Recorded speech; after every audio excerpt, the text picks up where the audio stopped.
Hello everyone, welcome to my channel K education. कैसे हैं आप सभी लोग? आई होप आप सभी लोग अच्छे होंगे।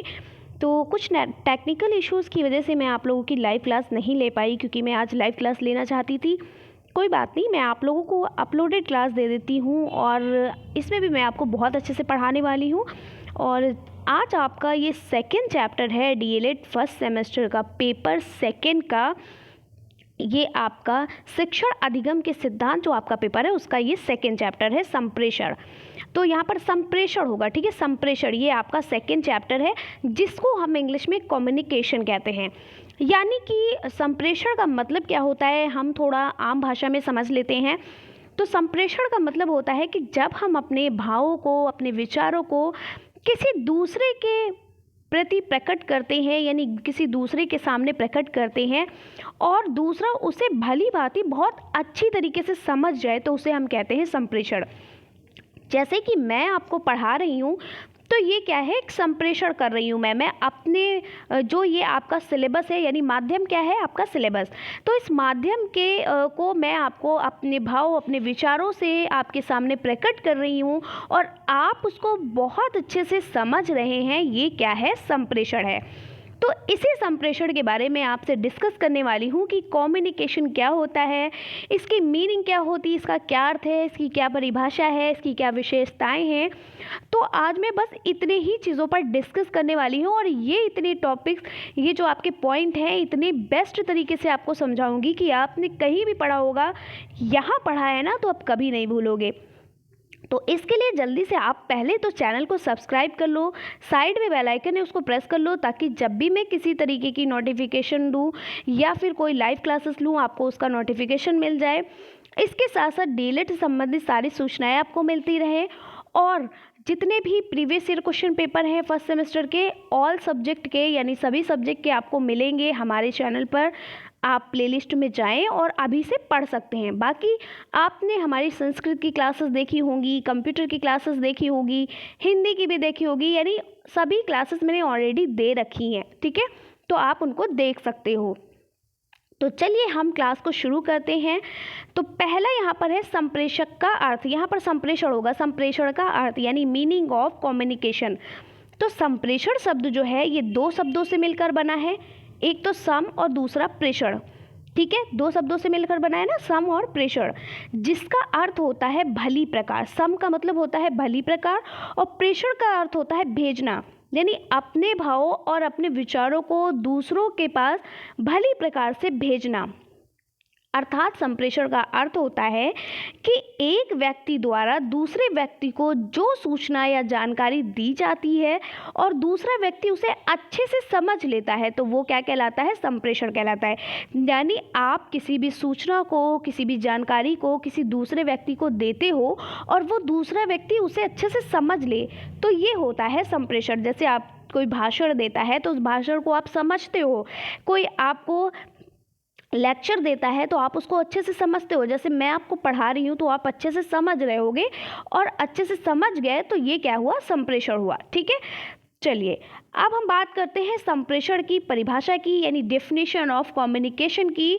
तो संप्रेषण की परिभाषा क्या होती है? संप्रेषण एक ऐसी प्रक्रिया है जिसमें व्यक्ति अपने ज्ञान को, हाव भाव को मुख मुद्रा से, यानी मुंह से बोल करके, जैसे मैं आपसे प्रकट कर रही हूँ, बोल करके, अपने विचारों आदि का परस्पर आदान प्रदान करके, या तो मैं हाव भाव से, अगर मेरे सामने आप हो तो मैं हाव भाव के थ्रू आपको अपने विचारों, अपने भाव को प्रकट कर सकती हूँ, बोलकर प्रकट कर सकती हूँ, लिख कर भी प्रकट कर सकती हूँ। जैसे आप किसी को प्रार्थना पत्र लिखते हो या आप किसी को लेटर लिखते हो, तो क्या होता है, आप किसी को जब पत्र लिखते हो, तो जब पत्र लिखते हो तो जब दूसरे व्यक्ति के पास आपका पत्र जाता है तो वो उसको समझ लेता है कि अच्छा आपने ये लिखा है, मुझे बहुत सारा प्यार दिया है, अपने बारे में सारा कुछ बताया है, तो ये हुआ संप्रेषण। तो संप्रेषण ये नहीं कि जैसे बोल के ही हो, सिर्फ आप अपने ज्ञान, अपने हाव भाव, मुख मुद्रा, आप लिख कर भी अपने विचारों को प्रकट कर सकते हो, ठीक है।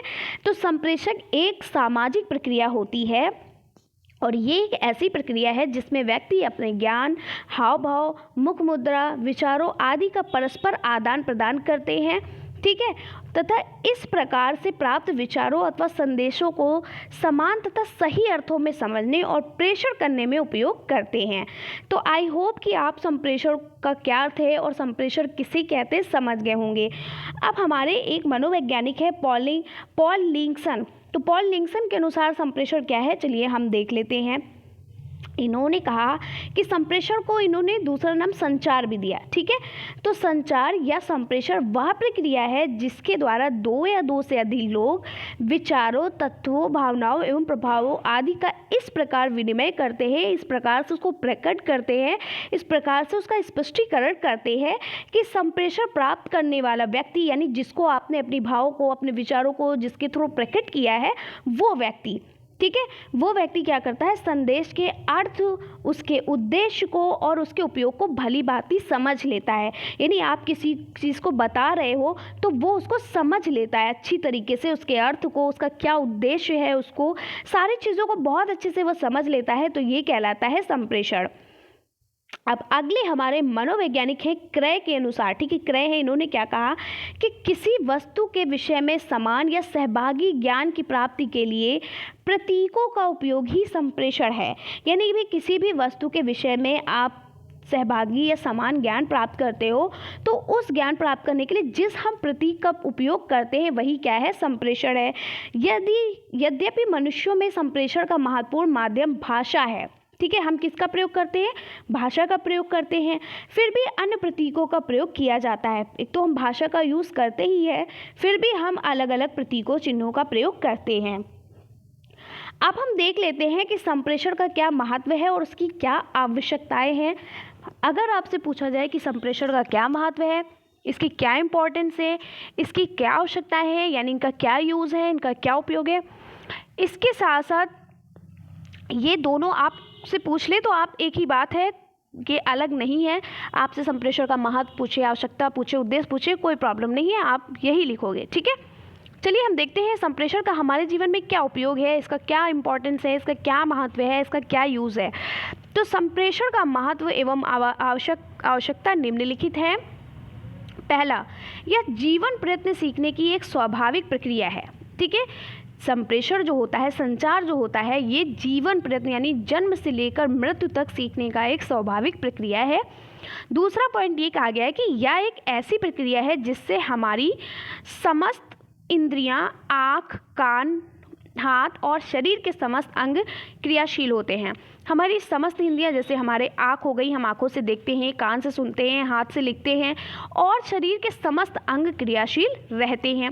यानी कोई कुछ बात बोल रहा है तो हम, मान लो कोई व्यक्ति मेरे सामने है और मान लो एक टीचर है, ठीक है, टीचर हमें पढ़ा रहा, आप बच्चों को पढ़ाने जाते हो तो क्या होता है, बच्चों को पढ़ाने जाते हो तो बच्चे आपको देखते भी हैं, आपके हाव भाव यानी आप जो हाथ यूज़ कर रहे हो, जो भी एक्टिविटी यूज़ कर रहे हो उसको भी देखते हैं, इसके साथ साथ आप जो बोलते हो उसको सुनते भी हैं। ठीक है, तो वही कहा गया है, इससे बच्चे की सभी क्रियाओं का, समस्त अंग की क्रियाशीलता होती है, बच्चे के अंदर समस्त अंग का विकसित होते हैं। ठीक है, अगला पॉइंट कह रहा है संप्रेषक शिक्षण का वह भाग है जिसमें शिक्षक के निर्देश प्रशिक्षुओं, शिक्षार्थियों के लिए पथ प्रदर्शन का कार्य करता है। यानी संप्रेषण जो है वो टीचिंग का एक ऐसा हिस्सा है जिसमें शिक्षक यानी एक टीचर क्या करता है, निर्देश देता है किसको, अपने प्रशिक्षुओं को, अपने शिक्षार्थियों को यानी अपने बच्चों को सही मार्गदर्शन दिखाने के लिए। ठीक है, नेक्स्ट पॉइंट है संप्रेषण के द्वारा शिक्षण को रोचक एवं सरल बनाकर शिक्षा की गुणवत्ता में बढ़ोतरी, नामांकन संख्या में बढ़ोतरी, वृद्धि तथा विद्यालय में बच्चों के ठहराव की स्थिति को सुनिश्चित करने का प्रयास किया जाता है। यानी आप अपने भाव को प्रकट करते हो बच्चों को और बच्चे अपने भाव को आपके थ्रू प्रकट करते हैं, तो क्या होता है, इससे क्या होता है, बच्चे का जो बच्चे पढ़ने आते हैं उनको क्या होता है, शिक्षा में उनकी गुणवत्ता में बढ़ोतरी होती है। ठीक है, यानी उनको अच्छी से अच्छी शिक्षा प्राप्त हो जाती है। नामांकन संख्या में बढ़ोतरी का मतलब यह है कि बच्चे एडमिशन बहुत लेते हैं और नामांकन में वृद्धि होना है, वही बात हुई, बढ़ोतरी कहें या वृद्धि कहें। विद्यालय में बच्चों के ठहराव स्थिति को सुनिश्चित करने का प्रयास किया जा सकता है। तो संप्रेषण के दौरान बच्चे की क्या करते हैं, बच्चे के ठहराव यानी बच्चा स्कूल आएगा, रुकेगा, बीच में भागेगा नहीं। ठीक है, तो ये सारी चीज़ें हमें इसका प्रयास किया जा सकता है सुनिश्चित करने के लिए। अगला पॉइंट है, संप्रेषण से परस्पर विचारों का आदान प्रदान किया जाता है। यानी ऐसा नहीं कि आप एक व्यक्ति आया हुआ है, आप स्कूल में जाते हो बच्चों को पढ़ाने के लिए, प्राइमरी स्कूल में आप पढ़ाने जब जाओगे, जब आप गवर्नमेंट टीचर बनोगे, तो क्या होता है, जब आप क्लास में जाते हो तो ऐसा नहीं है कि सिर्फ टीचर को बोलने का हक होता है, टीचर को ही अपने भाव को और अपने विचारों को प्रकट करने का हक होता है, ऐसा नहीं है। बच्चे भी बोलते हैं, बच्चे भी साथ ही साथ आपसे घुलते मिलते हैं, बच्चे भी आपके क्वेश्चंस का आंसर देते हैं, बच्चे भी सारी एक्टिविटीज़ करते हैं, बच्चे भी खेलते हैं, बच्चे भी पढ़ते हैं, सब कुछ बच्चे भी करते हैं और उनके अंदर के जो भाव विचार है वो भी प्रकट करते हैं। आप पढ़ाते हो बच्चों को तो आप कैसे पहचानोगे कि उसे समझ में आ गया कि नहीं? क्यों आप टेस्ट लेते हो, इसके थ्रू जान जाते हो। आप बच्चों से कोई सवाल करते हो, उसके थ्रू जान जाते हो कि ये बच्चा कैसा है, इसको कहाँ पर क्या प्रॉब्लम हो रही है, क्या चीज़ें पढ़ानी है। ठीक है, तो इसीलिए यहाँ पर ये बात की गई है कि संप्रेषण से परस्पर विचारों का आदान प्रदान किया जाता है। यानी एक व्यक्ति से दूसरे व्यक्ति में आदान प्रदान किया जाता है, किसका? विचारों और भावों का। अगला है, यह एक उद्देश्यपूर्ण प्रक्रिया होती है। इसका एक उद्देश्य होता है, इसलिए इसको हम उद्देश्यपूर्ण प्रक्रिया कहते हैं।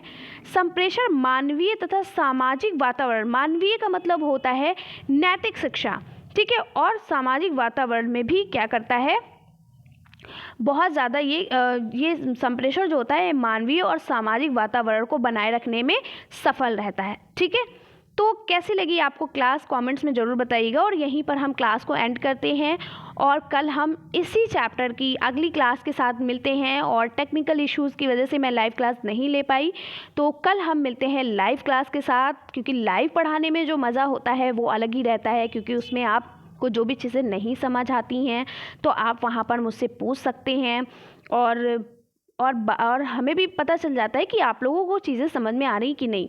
तो सबसे पहले आप चैनल को, इस वीडियो को शेयर करिएगा और ज़्यादा से ज़्यादा शेयर करिए, ज़्यादा से ज़्यादा लोगों से जोड़िए और आपके जो फ्रेंड्स ग्रुप हैं उन पे ये वीडियो को शेयर करिए, आपके जो कॉलेज ग्रुप हैं उन पर वीडियो को शेयर करिए ताकि सभी बच्चे जुड़ सकें। और बाकी आप और भी क्लास देखना चाहते हो तो आपको प्लेलिस्ट में जाना पड़ेगा और प्लेलिस्ट में सारी चीज़ें आपको मिल जाएंगी।